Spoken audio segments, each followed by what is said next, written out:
Windows 10, Windows 11, Windows 7 এবং Microsoft office 2007 থেকে নিয়ে 20 পর্যন্ত 21 যে কোনো সফটওয়্যার অ্যাক্টিভেশন করতে পারবেন খুব ইজি একটা সফটওয়্যার দ্বারা।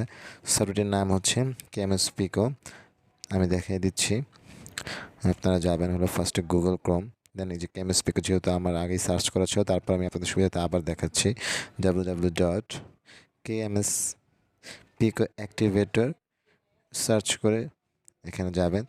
দেন এই যে অফিসিয়াল কেমস্পিকো যে সাইটটি আছে, এটা নিচে নামবেন স্ক্রল করে। আমরা একবার নিচের দিকে আসবো, এখানে শো করে যে ডাউনলোড কেমস্পিকো।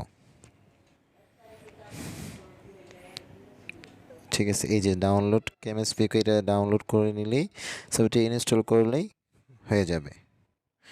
এই সফটওয়্যারটির ধারায় হচ্ছে আপনার যে কোনো সফটওয়্যার, যে কোনো বলতে হচ্ছে উইন্ডোজে যে কোনো অপারেটিং সিস্টেম আপনি অ্যাক্টিভ করতে পারবেন খুব সহজে।